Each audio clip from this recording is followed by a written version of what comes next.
गुरु तेग बहादुर आ सरापा अफसाल, जीनत आराए महफिले जाहो जलाल, अनवार हक अज वजूद पाकश रोशन, हर दो आलम जे फैज़ फजलश रोशन। ये वाक दीवान नंद लाल गोया दा गंजनामा संग्रह दे विचों है। आप साहिब श्री गुरु तेग बहादुर जी की उस्तत करते हैं। साहिब श्री गुरु तेग बहादुर जी नवम गुरु होए ने। आप जी फरमाते हैं कि गुरु तेग बहादुर साहब सिर तो लैके पैरों तक बख्शिंद ने। गुरु तेग बहादुर आ सरा पा अफजाल, जीनत आराए महफिले जाहो जलाल। अर्थात श्री गुरु तेग बहादुर साहब दबदबे ते जलाल दी सभा दा शिंगार ने। अगे फरमाते हैं, अनवार हक अज वजूद पाकश रोशन। गुरु तेग बहादुर साहब दे पाक वजूद तो ये सच ते नूर प्रकाशमान ने। अनवार हक अज वजूद पाकश रोशन, हर दो आलम जे फैज़ फजलश रोशन। दोवें जहान लोक ते परलोक गुरु साहिब दे नूर तो प्रकाशमान ने। साहिब श्री गुरु तेग बहादुर जी की उपमा आप जी दे साहिबजादे गुरु गोबिंद सिंह जी ने भी की है। आप फरमाते हैं, तिलक जन्यू राखा प्रभता का, कीनो बड़ो कलू महसाका, साधन हेत इति जिन करी, शीस दिया पर सी ना उचरी। अर्थात तिलक ते जनेऊ दी रख्या दे लई वड्डा साका कीता और संतां दे लई आप जी ने एक क्रिया कीती कि अपना शीस तक कुर्बान कर दिता। संत तो भाव है लोड़वंदां दे लई, भोले भाले लोकां दे लई आपने कुर्बानी कीती। इसे करके असी अरदास विच जो पहली पौड़ी है उस दे विच दोहरांदे हाँ, गुरु तेग बहादुर सिमरें कर नौ निध आवे ताए, सब थाई होए सहाय। गुरु तेग बहादुर जी नूं चेते कीतियां नौ निधियां धावा बोल के साडे हिरदे घर दे विच आ जांदियां हन। गुरु तेग बहादुर साहब सब थाई सहाय हुंदे ने। साहिब श्री गुरु तेग बहादुर जी ने वैसाख वधी 5 संमत 1678 बिक्रमी नूं अमृतसर विखे जो गुरु के महल स्थान है, पावन स्थान ते 6वें पातशाह साहिब श्री गुरु हरगोबिंद साहिब जी दे गृह विखे माता नानकी जी दी कुखों अवतार धारिया। कहा जाता है कि जदों आप जी ने अवतार धारिया उस वक्त 6वें पातशाह साहिब श्री गुरु हरगोबिंद साहिब जी सचखंड श्री हरमंदर साहिब विखे कीर्तन की हाज़री भर रहे सन। कीर्तन की हाज़री भर के आप थोड़ा विश्राम कर रहे सन तां आप जी नूं सूचना प्राप्त हुई कि गृह विखे बालक ने जन्म लिया है। आप संगतां ते अनिन प्यारे सिखां समेत गृह विखे पुजदे हन। बाल दे दर्शन करके आप बचन करते हैं, ये बालक दीन रच संकट हरै। पास ही बैठे भाई बिधि चंद ते होरना सिखा ने पूछया कि अर्थात इस तो भाव की है। तो आपने फरमाया कि ये बालक बलशाली होएगा और दीना दी रक्षा करेगा, संकट दी निवृत्ति करेगा। एक होर कवि ने आप जी की उपमा की है, तेग बहादुर चादर हिंद दनिंद मनिंद भय अवतारे। एक कहावत है, हून हार विरवान के होत चीकने पात।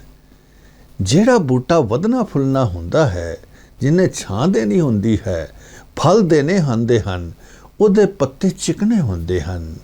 इदां ही सूझवान व्यक्ति अंतर्यामता दे नाल शख्सियत दी पहचान कर लेंदे हन।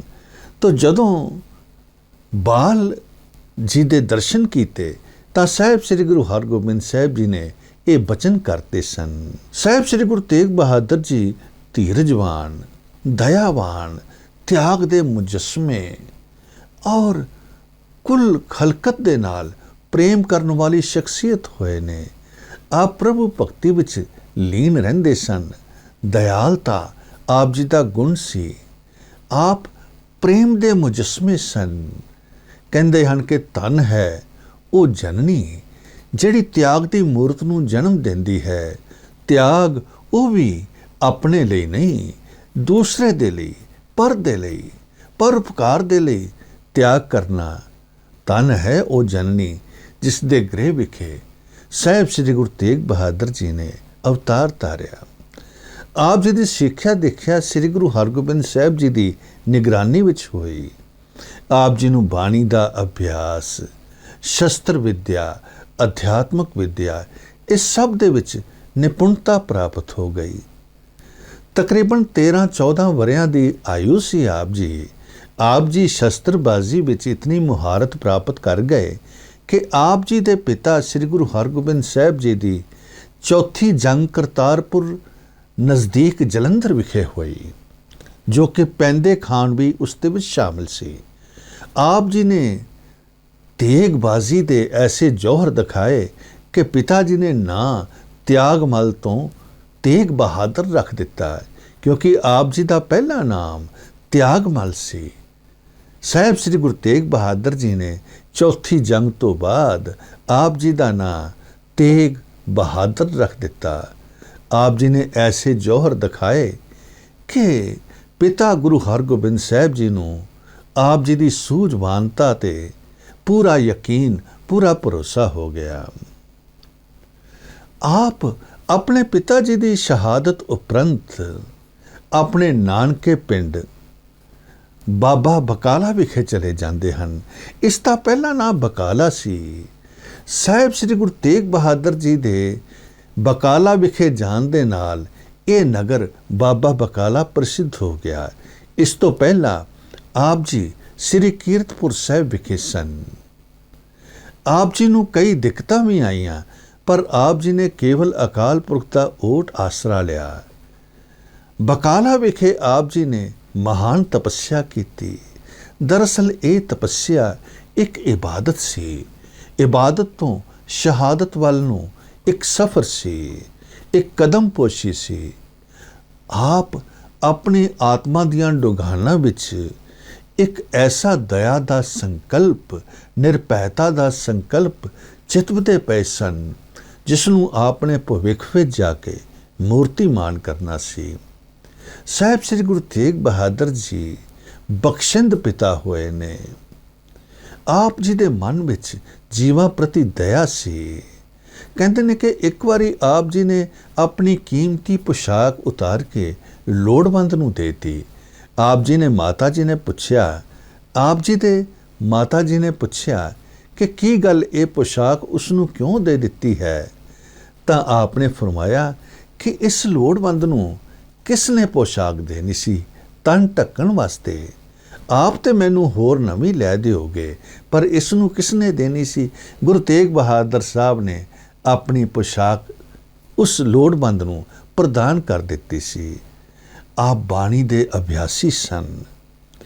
ਆਪ ਜੀ ਨੇ ਐਸੀ ਬਾਣੀ ਰਚੀ ਜਿਸ ਦੇ ਭਾਵ ਬੜੇ ਗਹਿਨ ਔਰ ਗੰਭੀਰ ਸਨ। ਵੈਰਾਗਮਈ ਸੰਦੇਸ਼ ਹੈ ਆਪ ਜੀ ਦੀ ਬਾਣੀ ਵਿੱਚ। ਅਕਾਲ ਪੁਰਖ ਦੀ ਸਰਵ ਵਿਆਪਕਤਾ ਦਾ ਸੰਦੇਸ਼ ਹੈ, ਜਗਤ ਦੀ ਅਸਥਿਰਤਾ ਦਾ ਸੰਦੇਸ਼ ਹੈ। ਆਪ ਨੇ 15 ਰਾਗਾਂ ਵਿੱਚ ਬਾਣੀ ਉਚਾਰੀ ਹੈ। 59 ਸ਼ਬਦ ਆਪ ਜੀ ਦੁਆਰਾ ਉਚਾਰਿਤ ਨੇ 15 ਰਾਗਾਂ ਵਿੱਚ। ਇਹਨਾਂ ਸ਼ਬਦਾਂ ਵਿੱਚ ਜਗਤ ਦੀ ਅਸਥਿਰਤਾ ਦੇ ਭਾਵ ਨੇ। ਮੁੱਖ ਨੂੰ ਸੁਚੱਜੀ ਜੀਵਨ ਜੁਗਤ ਦਰਸਾਈ ਗਈ ਹੈ। ਆਪ ਜੀ ਗੌੜੀ ਰਾਗ ਵਿੱਚ ਉਚਾਰੇ ਹੋਏ ਸ਼ਬਦ ਵਿੱਚ ਫਰਮਾਉਂਦੇ ਹਨ, ਹੇ ਸਾਧੋ, ਆਪਣੇ ਮਨ ਦੇ ਮਾਨ ਨੂੰ ਤਿਆਗ ਦਿਓ। ਕਾਮ, ਕ੍ਰੋਧ, ਭੈੜੇ ਲੋਕਾਂ ਦੀ ਸੰਗਤ, ਇਸ ਤੋਂ ਦੂਰ ਭੱਜ ਜਾਓ। ਸਾਧੋ, ਮਨ ਕਾ ਮਾਨ ਤਿਆਗੋ, ਕਾਮ ਕ੍ਰੋਧ ਸੰਗਤ ਦੁਰਜਨ ਕੀ, ਤਾਤੇ ਐ ਨਿਸਭਾਗੋ।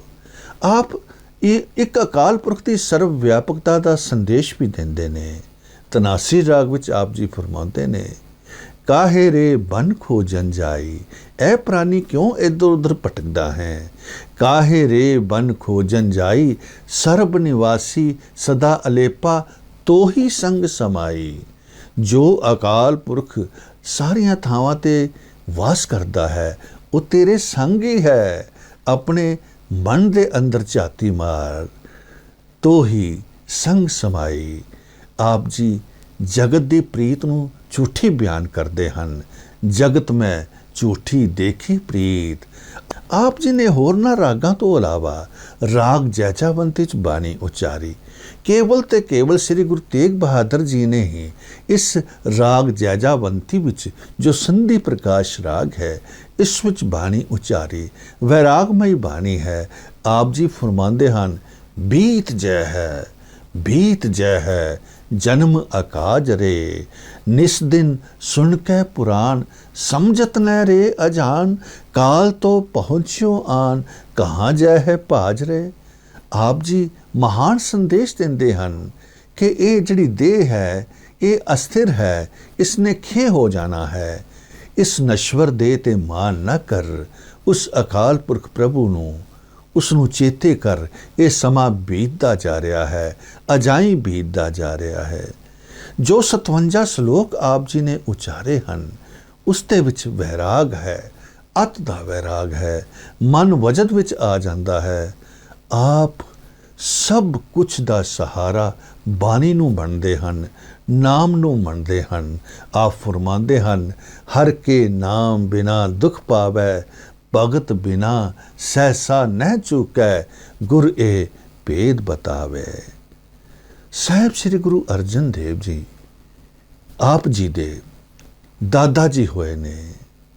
ਆਪ ਜੀ ਦੇ ਦਾਦਾ ਜੀ ਨੇ ਤੱਤੀਆਂ ਤਵੀਆਂ ਤੇ ਬਹਿ ਕੇ ਉਬਲਦੀ ਦੇਗ ਵਿੱਚ ਔਰ ਸੜਦੀ ਹੋਈ ਰੇਤਾ ਆਪਣੇ ਸੀਸ ਵਿੱਚ ਪਵਾ ਕੇ ਸ਼ਹਾਦਤ ਪ੍ਰਾਪਤ ਕੀਤੀ। ਆਪ ਤਿੰਨਾਂ ਦੇ ਹੀ ਪੋਤਰੇ ਹੋਏ ਨੇ। ਸਾਹਿਬ ਸ੍ਰੀ ਗੁਰੂ ਤੇਗ ਬਹਾਦਰ ਜੀ ਨੂੰ, ਸਾਹਿਬ ਸ੍ਰੀ ਗੁਰੂ ਹਰਕ੍ਰਿਸ਼ਨ ਸਾਹਿਬ ਜੀ ਦੇ ਜੋਤੀ ਜੋਤ ਸਮਾਨ ਉਪਰੰਤ ਆਪ ਜੀ ਨੂੰ ਚੇਤਰ ਸੁਦੀ 14 ਸੰਮਤ 1721 ਬਿਕਰਮੀ ਨੂੰ ਬਾਬਾ ਬਕਾਲਾ ਵਿਖੇ ਗੁਰਗੱਦੀ ਪ੍ਰਾਪਤ ਹੋ ਗਈ। ਗੁਰਗੱਦੀ ਦੀ ਰਸਮ ਬਾਬਾ ਬੁੱਢਾ ਜੀ ਦੇ ਵੰਸ਼ ਵਿੱਚੋਂ ਬਾਬਾ ਗੁਰਦਿੱਤਾ ਜੀ ਨੇ ਅਦਾ ਕੀਤੀ। ਆਪ ਜੀ 8ਵੇਂ ਗੁਰੂ ਸ੍ਰੀ ਗੁਰੂ ਹਰਕ੍ਰਿਸ਼ਨ ਸਾਹਿਬ ਜੀ ਉਪਰੰਤ ਗੁਰਗੱਦੀ ਤੇ ਬਿਰਾਜਮਾਨ ਹੋਏ। ਆਪ ਜੀ ਨੇ ਰਟਨ ਕੀਤਾ। ਸਾਰੇ ਭਾਰਤ ਦੇ ਵਿੱਚ ਆਪ ਨੇ ਗੁਰੂ ਨਾਨਕ ਨਾਮ ਦੇ ਪ੍ਰਚਾਰ ਦੇ ਲਈ ਰਟਨ ਕੀਤਾ, ਕਲਿਆਣਕਾਰੀ ਕਾਰਜ ਕੀਤੇ। ਆਪ ਜੀ ਦੇ ਗ੍ਰਹਿ ਵਿਖੇ ਸੰਮਤ 1666 ਈਸਵੀ ਸਨ ਵਿਖੇ ਪੋਹ ਸੁਦੀ 7ਵੀਂ ਸੰਮਤ 1723 ਬਿਕਰਮੀ ਨੂੰ ਗੋਬਿੰਦ ਰਾਏ ਜੀ ਨੇ ਅਵਤਾਰ ਧਾਰਿਆ, ਜੋ ਆਪ ਜੀ ਦੇ ਪੁੱਤਰ ਗੁਰੂ ਗੋਬਿੰਦ ਸਿੰਘ ਜੀ ਬਣੇ।